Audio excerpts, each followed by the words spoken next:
தாரைகள், தாரா பலன் அப்படின்னு நம்ம வந்து சொல்லுவோம். முதல்ல இந்த தாரா பலன்னா என்ன? நீங்களாம் கேள்விப்பட்டிருப்பீங்க. தாரை அப்படின்னா தார தாரையா கொட்டுறது அப்படிங்கிறதெல்லாம். தாரை அப்படிங்கிறது தார வார்த்து கொடுக்கறது. செகண்ட் நட்சத்திரத்தை ஆக்டிவேட் பண்ணாலே அவங்க லைஃப்ல என்னென்னலாம் ஆசைப்படுறாங்களோ அதெல்லாம் கிடைக்கும். ஆனா இங்க தான் ஒரு இக்கு. திருமண பொருத்தம் பார்க்க போறோம். ஒரு நல்ல விஷயம் செய்ய போறோம். இல்ல ஒரு பர்ச்சேஸ் பண்றோம் நம்ம. ஒரு பொருள் வாங்குறோம். அது தங்கமோ, துணியோ, அரிசியோ, பருப்போ வாங்குறதுக்குன்னு ஒரு விஷயம் பண்ணும்போது எத்தனாவது நட்சத்திரத்தை நம்ம வந்து யூஸ் பண்றோம். ஒண்ணே ஒண்ணு என்னன்னா திருமண பொருத்தம் இனிமே பார்க்கக்கூடியவர்கள் இந்த மாதிரி 2வது நட்சத்திரம் 4வது நட்சத்திரம் தான் பார்க்கலாம். ஆனா என்ன ஆயிடுவாங்கன்னா அவங்க ஸ்பௌஸ்க்கு இவங்க வந்து 4வது நட்சத்திரம்னா அதுக்கு வந்து அவங்க 3வது நட்சத்திரமா 7வது நட்சத்திரமா இப்படி வந்துருவாங்க.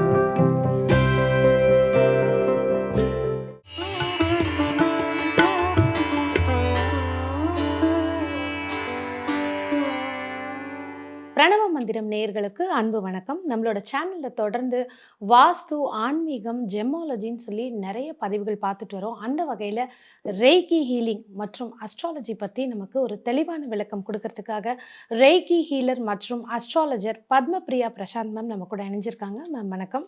வணக்கம். பிரணவ மந்திரம் நேயர்களுக்கு வணக்கம். நீங்க ஒரு ரெய்கி ஹீலரா இருக்கீங்க. நிறைய ஹீலிங் தெரப்பி கொடுக்குறீங்க. நிறைய விதமான கிறிஸ்டல்ஸ் பத்தியும் சொல்றீங்க. நம்ம தொடர்ந்து நேயர்கள் கிட்ட அதை பத்தி பேசுவோம். நிச்சயமா.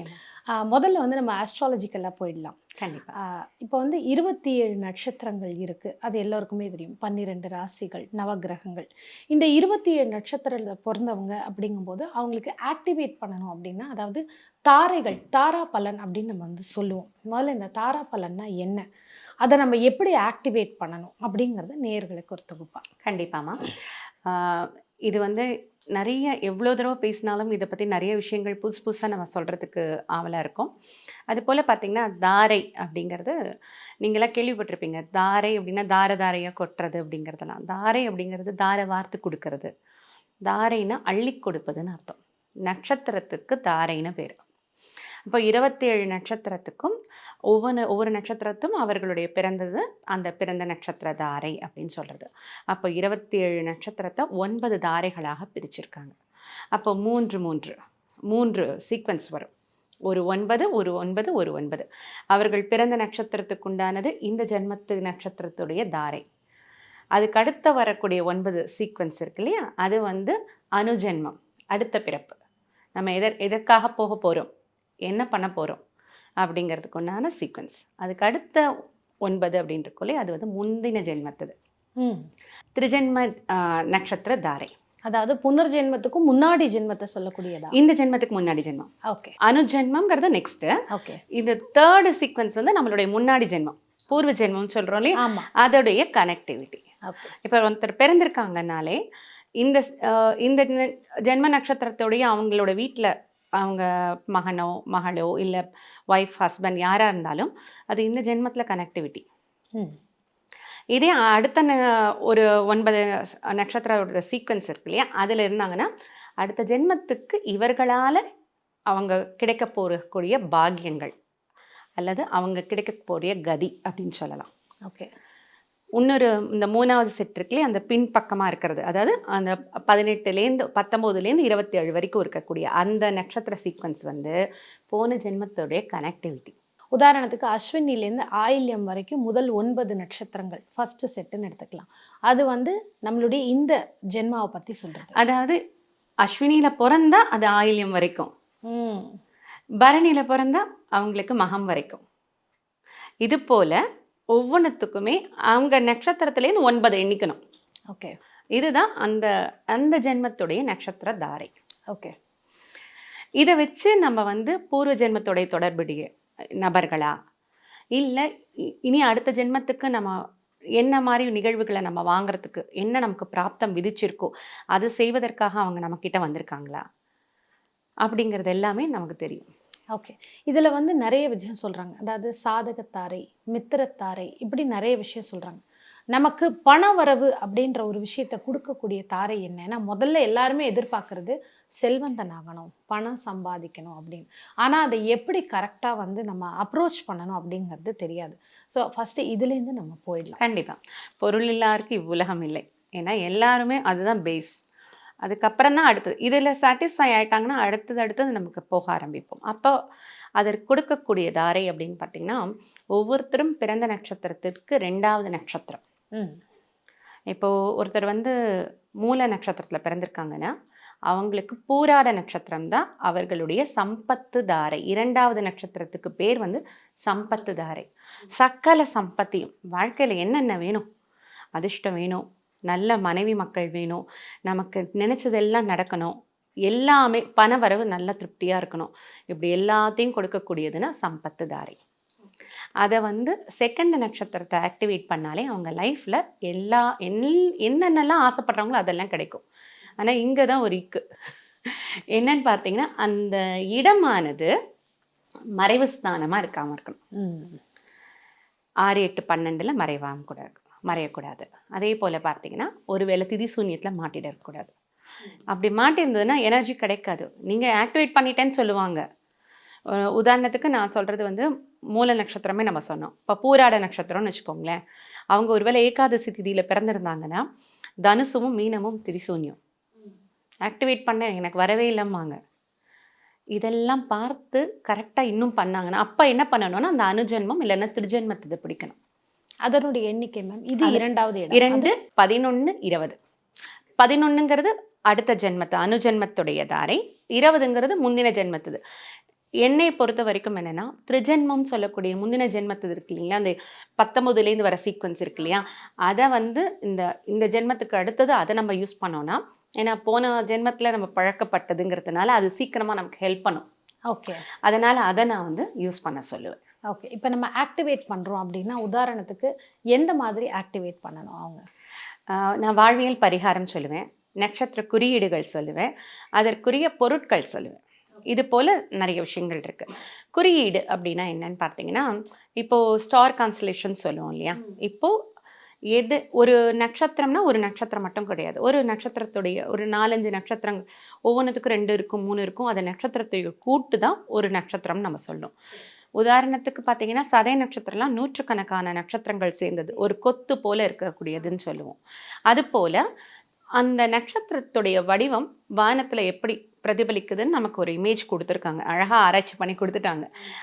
அதே போல் பேட்டர்னை நாம் இங்கே வந்து யூஸ் பண்ணணும். ஓகே. உதாரணத்துக்கு நம்ம சதயத்துக்கே சொல்லுவோம். நம்ம நேயர்கள் பார்த்துட்டு இருக்கவங்க சதய நட்சத்திரத்தில் கண்டிப்பாக என்னுடைய அடுத்த நட்சத்திரத்தை நான் எப்படி ஆக்டிவேட் பண்ணணும்? பூரட்டாதி நட்சத்திரம். இந்த பூரட்டாதி நட்சத்திரம் எல்லா இடத்துலையும் என்ன போட்டிருப்பாங்கன்னா, பூரட்டாதி நட்சத்திரத்துக்கு கட்டில் கால் போட்டிருப்பாங்க. நான் அதை யூஸ் பண்ண மாட்டேன். ஆழாக்குன்னு சொல்லுவோம் இல்லையா, நம்ம வீட்டில் படின்னு இருக்கும் இல்லையா, அந்த ஆழாக்கு படியை வந்து இந்த சதய நட்சத்திரக்காரர்கள் பயன்படுத்தும் பொழுது அவர்களுடைய டெய்லி எடுக்கிறோமா, அரிசி அளக்கிறோம் இல்லை பருப்பு அளக்கிறோம், அது ஒரு 2 நிமிஷம் அப்படி பார்த்து, பெண்கள்லாம் அப்படி பண்ணலாம். இல்லை ஆண்கள் அப்படின்னா என்ன பண்ணுன்னா, கொஞ்ச நேரம் எடுத்துக்கொண்டு வந்து பக்கத்தில் வச்சு பார்த்துக்கோங்க, கொஞ்ச நேரம் அதை யூஸ் பண்ணுங்க, அதனுடைய வடிவம் உங்களுக்குள்ள அது பதியட்டும். ஓகே. அப்படி பதியும் பொழுது என்ன ஆகும்னா நிச்சயமாக அது ஆக்டிவேட் ஆகும். இது அவங்க மொபைல் ஸ்க்ரீன் சேவரில் வச்சுக்கலாம். மொபைல் ஸ்க்ரீன் சேவரில் எப்படி வச்சுக்கலாம் அப்படின்னா, அது தெய்வத்தா வச்சுக்கலாம். தெய்வம் இன்னும் நமக்கு அருளும் இல்லையா. ஆமாம் ஆமாம். அப்போ உங்களுக்கு பூரட்டாதி நட்சத்திரத்துடைய தெய்வம் ஏகபாதர்னு நீங்கள் ஏகபாதர் ஒரு கால் கொண்ட சிவன். ஒரு பக்கம் விஷ்ணு, ஒரு பக்கம் பிரம்மா இருக்கக்கூடிய அழகான ஸ்வரூபமாக இருக்கும். திருவானைக்காவலில் தூணில் அழகாக வடிவமைச்சிருப்பாங்க, ரொம்ப அழகாக இருப்பார். அந்த ஏகபாதரை ஸ்க்ரீன் சேவராக நீங்கள் வந்து உங்களுக்கு சிலாரூபங்களை வந்து ஒரு படமாக வச்சுட்டு இருக்கும்பொழுது இன்னும் அதனுடைய எனர்ஜி நிறையா இருக்கும். வரைபடமாக நம்ம சென்னையில் திருமயிலையில் இருக்கக்கூடிய இந்த சுக்கிரனுக்கான ஸ்தலத்தில் கூட இந்த ஏகபாத ஒரு சிவனுடைய தோற்றத்தை வடித்து வச்சுருக்காங்க. ரொம்ப அருமை. அதாவது புதிய ஒரு தகவல் நீங்கள் கொடுத்துருக்கீங்க. அப்போ இது போல் இடங்களுக்கு அவங்க போய் இந்த சதய நட்சத்திரக்காரர்கள் வழிபட்டுட்டு அந்த ஸ்க்ரீன் சேவராக அவங்களுடைய மொபைலில் இது போல் தெய்வ அம்சத்துடைய படங்களை வந்து நம்ம வந்து ஸ்க்ரீன் சேவரோ நம்ம அன்றாடம் பயன்படுத்தக்கூடிய இடத்துலையோ பார்த்து அதை உள்வாங்கணும். அதுதான் வச்சுட்டோம், அதனால் நமக்கு நன்மை கிடைச்சிருச்சுங்கிறது அது ஒரு பக்கம், மனசில் ஒரு பக்கம் இருக்கட்டும். ஆனால் நம்ம தினம் தினம் பார்க்கும் பொழுது நம்மளுடைய அந்த விஷுவலைசேஷன் இருக்கு இல்லையா, ரைட் பிரெயின் ஆக்டிவேட் ஆகும்.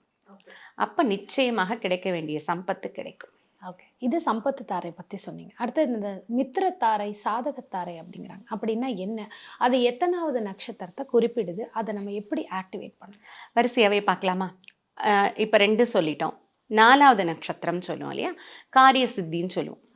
இந்த காரிய சித்தி அப்படின்னா என்னென்னா, எல்லாத்துக்குமே ஒரு வேலை சீக்கிரமாக முடியணும்னு நினைப்போம். எடுத்த வேலையை உடனே முடிக்கணும். ஆனால் இழுபட்டுட்டே போகும் நிறைய பேருக்கு. அந்த மாதிரி இழுபடக்கூடிய நபர்கள் இந்த க்ஷேமதாரை, காரிய சித்திதாரைன்னு சொல்லக்கூடிய 4வது நட்சத்திரம் பயன்படுத்தணும். ஓகே. இதில் பார்த்தீங்கன்னா 4 பயன்படுத்தலாம், 13 பயன்படுத்தலாம். 22 வைநாசிகம் சொல்லுவாங்க. அது வந்து திருமண பொருத்தத்துக்கு தான் நான் சொல்லுவது. பயன்படுத்த இஷ்டம் இருந்தால் பயன்படுத்திக்கலாம்.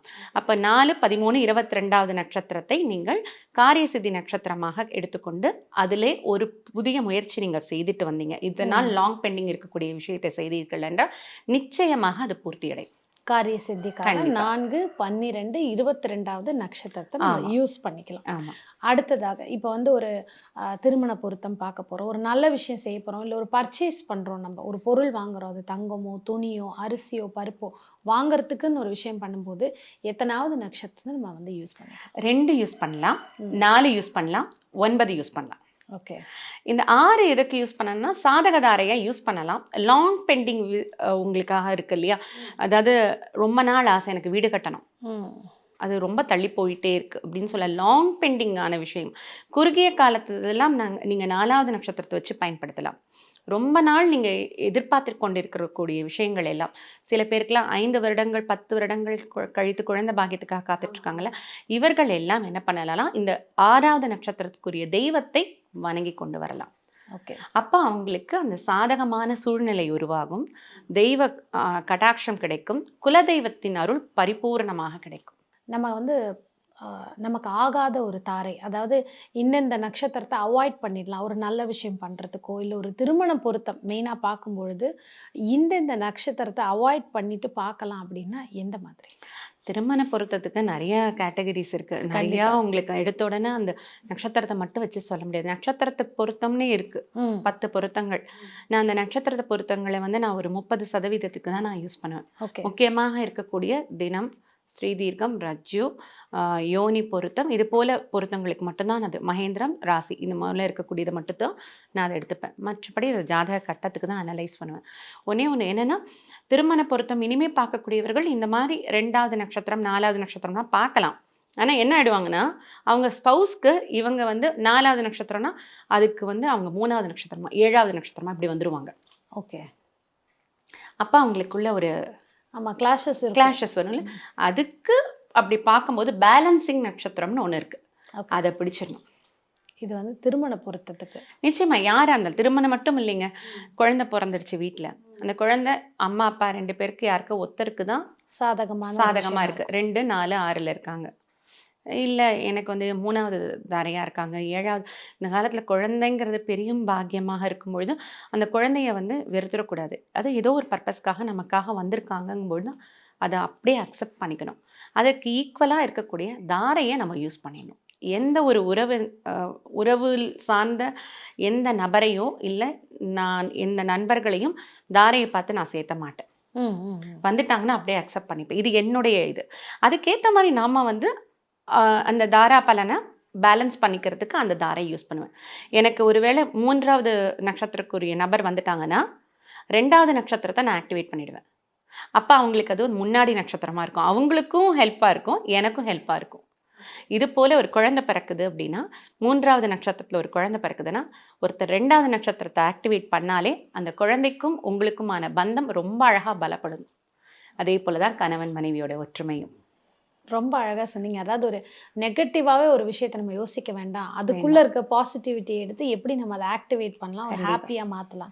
இப்போ அடுத்து நம்ம பிஸ்னஸ்ன்னு எடுக்க போனோம்னா எந்த தாரையில் இருக்கிறவங்கள நம்ம பிஸ்னஸ் பார்ட்னராக சேர்த்துக்கணும், அதுக்கு அவாய்ட் பண்ண வேண்டிய வந்து நட்சத்திரங்கள் என்ன, எண்கள் எதை நம்ம வந்து ஒரு கூட்டாக இந்தந்த நம்பர்ஸில் இருக்கிற ஸ்டார்ஸை வந்து நம்ம வந்து ஒரு பிஸ்னஸுக்கோ இல்லாட்டி வேறு எதுக்கோ வந்து ஒரு ஃப்ரெண்டாகவே இருக்கணும், அந்த லாங் ஸ்டாண்டிங் ஃப்ரெண்ட்ஷிப் நமக்கு வேணும், ஒரு பிஸ்னஸ் பார்ட்னர் லாங் ஸ்டாண்டிங்காக இருக்கணும்னா அது வந்து இதை பார்த்து பண்ணும்போது இன்னும் அவங்களுக்கு சாதகமாக இருக்கும்.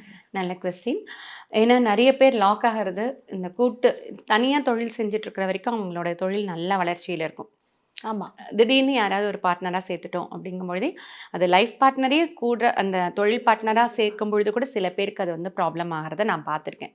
இப்போ என்ன பண்ணலாம் அப்படின்னா, அவங்களுடைய ஜாதக கட்டத்திலே இருக்கக்கூடிய 7ஆம் இடத்துல இருக்கக்கூடிய நட்சத்திரங்கள் எது அவங்களுக்கு உண்டான சம்பத்தோ காரிய சித்தியோ அல்லது பரமமைத்திரம். பரமமைத்திரமும் சம்பத்தும் வந்துருச்சுன்னா ரொம்ப எக்ஸலண்ட்டாக ஒர்க் ஆகும். அது போல இருக்க நட்சத்திரத்துக்குரிய நபர்களை அவர்கள் தங்களுடைய தொழில் பார்ட்னராக சேர்த்துக்கொள்ளலாம். சேர்த்துக்க கூடாது அப்படின்னா எந்த தாரை, எந்த நட்சத்திர எண்? 3, 5, 7 முடிஞ்ச வரைக்கும் அவாய்ட் பண்ணிடலாம். 8 கூட அவாய்ட் பண்ணலாம். 8னா இவங்களுக்கு 7ஆ வரும். அதனால அதை அவாய்ட் பண்ணலாம். சேர்த்துக்கலாம் அப்படின்னா நான் பெஸ்ட்டுன்னு சொன்னால் 2 and 9 நான் சொல்லுவேன். 2வது எடுத்துக்கிட்டா அவர்களுக்கு இவங்க 9ஆ இருப்பாங்க, இவங்களுக்கு 9ஆ அவங்க எடுத்துக்கிட்டா இவங்களுக்கு 2ஆ இருப்பாங்க. அப்படி 2 பேருக்குமே அது ஃபேவர் கொடுக்கக்கூடியதாக இருக்கும். அது வந்து பிரபஞ்சம் கொடுக்கக்கூடிய ஒரு கிஃப்ட்டுன்னு தான் சொல்லலாம். அப்படி இருந்துட்டா பண்ணுங்க. அப்படி இல்லை, ஏற்கனவே அமைஞ்சிட்டாங்கன்னா முன்னாடி சொன்னது போல பேலன்சிங் நட்சத்திரத்தை நீங்கள் வந்து பயன்படுத்த ஆரம்பிச்சிருங்க. ஓகே. இப்போ நான் இந்த ஜென்மத்தில் பிறந்துட்டேன். இந்த ஜென்மாவோட தாரைகளை நான் வந்து ஆக்டிவேட் பண்ணணும். அதாவது குட் தாரை ஆக்டிவேட் பண்ணணும். எனக்கு ஆல்ரெடி எல்லாம் இந்த கர்மானால ஒரே பேடு இதுவாக வந்து ஆக்டிவேட் ஆயிருக்கு. இதுலேருந்து நான் மாறிக்கணும்னா எந்த ஜென்மத்தினுடைய தாரைகளை ஆர் எண்களை நான் வந்து ஆக்டிவேட் பண்ணணும்? இந்த ஜென்மத்தோடது பண்ணுறதுன்னா இந்த ஜென்மத்தோடய முடியும். ஆனால் அடுத்த ஜென்மத்துக்கு நீங்கள் வீடு பேருன்னு சொல்லக்கூடிய மோட்சமா, இல்லை அடுத்த ஜென்மத்தை இன்னும் நல்ல பெட்டராக நம்மளுடைய கர்மாவை குட் கர்மாவாக ஏற்றுக்கணும் அப்படின்னா நீங்கள் செகண்டு அனுஜென்மம் சொல்லக்கூடிய அந்த லைனப் இருக்குல்லையே, அந்த 9 நட்சத்திரங்கள் அதுக்குள்ளே இருக்கக்கூடிய சாதகதாரை, அதாவது 15வது நட்சத்திரம். ஒருத்தருடைய 15வது நட்சத்திரத்தை வழிபாடு செய்யும் பொழுது அவர்களுடைய பூர்வ கர்மா அப்படிங்கிறது குறைய ஆரம்பிக்கும். அடுத்தது அவங்களுடைய நெக்ஸ்ட் பர்த் இருக்கா இல்லையாங்கிறது அந்த தெய்வத்துடைய இவங்களுடைய அந்த பக்தியினால அவங்களுடைய வழிபாட்டினால குறையும். இப்போ நீங்கள் வைநாசிகம் அப்படின்னு ஒரு விஷயம் சொன்னீங்க. இப்போ பார்ட்னர்ஸ் ஹஸ்பண்ட் அண்ட் ஒய்ஃப் இருக்காங்க. திருமண பொருத்தம் பார்க்கும்போது இன்னைக்கு வந்து இவ்வளோ கீனாக யாரும் பார்த்து பொருத்தம் பண்ணியிருக்க மாட்டாங்க. ஏதோ ஒரு பிரச்சனை ஆகிட்டே இருக்கும். சடனாக எடுத்து ஜாதகம் பார்க்கலாம், ஏன் இந்த பிரச்சனைங்கும் போது அவங்களுக்கான 22வது நட்சத்திரமாக அவங்க பார்ட்னர் இருப்பாங்க. இப்போ இதுலேருந்து அவங்க வந்து வெளியில் வந்து ஒரு பாசிட்டிவாக ஆக்டிவேட் பண்ணிக்கணும்னா எந்த ஸ்டாரை அவங்க ஆக்டிவேட் பண்ணால் அந்த ஹஸ்பண்ட் அண்ட் ஒய்ஃப்குள்ளே இருக்கிற பிரச்சனைகள் சால்வ் ஆகும்? இப்போ யாருக்கு 22? இப்போது ஹஸ்பண்ட்க்கு 22வது நட்சத்திரம், ஒய்ஃப் வந்துட்டாங்க அப்படின்னா இந்த மேல் இருக்கார் இல்லையா, அந்த ஜாதகர் இருக்கார் இல்லையா, அவர் வந்து 27வது நட்சத்திரம் ஆக்டிவேட் பண்ணணும். ஏதாவது ஒரு எக்ஸாம்பிள் சொல்லலாமா? இப்போ ஓகே, இப்போ கேட்ட நட்சத்திரத்தில் ஒருத்தவங்க பிறந்திருக்காங்க. கேட்ட நட்சத்திரத்துக்கு உத்திர நட்சத்திரம் 22வது நட்சத்திரம். அப்போது 22வது நட்சத்திரம் இருக்கக்கூடிய ஒருத்தர் வந்து அவங்களோட லைஃப் பார்ட்னராக வந்துட்டாங்க. அப்படிங்கும்பொழுது இந்த கேட்ட நட்சத்திரக்காரர் என்ன பண்ணலாம்னா அனுஷ நட்சத்திரத்தை பயன்படுத்த வேண்டும். அப்போ அந்த உத்திர நட்சத்திரத்துக்கு என்ன ஆகும்னா அது 6வது நட்சத்திரம் ஆகிடும், சாதகதாரி ஆகிடும். இவங்களுக்கு இது பரம மைத்திரம் ஆகிடும். 2 பேருக்கும் ஒரு பேலன்சிங்கான நட்சத்திரமாக அனுஷ நட்சத்திரம் இருக்கும். அதனுடைய தெய்வங்களை வழிபடலாம், அதே போல் அதனுடைய பொருட்களை யூஸ் பண்ணலாம். வீட்டில் ஏதாவது ஒரு சிற்ப வேலைப்பாடு விஷயமா அந்த பொருளையோ இல்லை தெய்வ சிலாரூபத்தையோ வச்சு வழிபடலாம், இல்லைன்னா திருவுருவ படமாச்சும் வச்சுருக்கலாம். இப்படி செய்யும் பொழுது நிச்சயமாக 2 பேருக்கும் ஒரு பேலன்ஸ் இருக்கும். இப்போ அனுஷத்துக்கான ஒரு பாசிட்டிவ் படங்கள் இல்லை குறியீடுனா என்ன? தாமரை பூன்றது நிறைய கண்டிப்பாக தெரியும். அதை தாண்டி தாமரைப்பூ டெய்லி சுவாமிக்கு வச்சுட்டு வரலாம். அதை பிரிச்சு வைக்கணும். அதுதான் அங்கே இருக்கு. சில பேர் அப்படியே வச்சிருவோம். அப்படி பண்ணக்கூடாது, பிரிக்கணும். அந்த மலர்ந்த அந்த தாமரையுடைய சின்னம் தான் அனுஷத்துடையது. அப்போது அது தோன்றின மகான் அப்படின்னு பார்த்தீங்கன்னா அனுஷத்துடைய நாயகனான மகாபெரியவர். ஆமாம், ஸ்ரீ ஸ்ரீ ஸ்ரீ மகாபெரியவரை அனுஷ நட்சத்திரத்தண்டு மாதம் தோறும் வணங்கி வந்தாலே அந்த ஹஸ்பண்ட் அண்ட் ஒய்ஃப்குள்ளே இருக்கக்கூடிய ப்ராப்ளம் முற்றிலுமாக தவிர்க்கப்படும். சூப்பர். இன்றைக்கும் பார்த்திங்கன்னா நம்ம அந்த 27 ஸ்டார்ஸ்க்கான, அதாவது நம்ம சொல்லலையே தவிர எது நம்ம ஆக்டிவேட் பண்ணணும், எது ஒரு நெகட்டிவிட்டியாக வந்துட்டால் அதையும் எப்படி நம்ம பாசிட்டிவாக மாற்றிக்கலாம் அப்படின்னு சொல்லி ரொம்ப அழகாக சொல்லியிருக்கீங்க. தொடர்ந்து நம்ம இன்னும் நேயர்களுக்கு அடுத்தடுத்த பதிவுகள்லையும் வந்து அவங்கள எப்படி பாசிட்டிவாக ஆக்டிவேட் பண்ணிக்கணுன்ற அந்த விஷயத்தை வந்து நம்ம தோட்டத்தை பேசலாம். நன்றி. நன்றி அம்மா.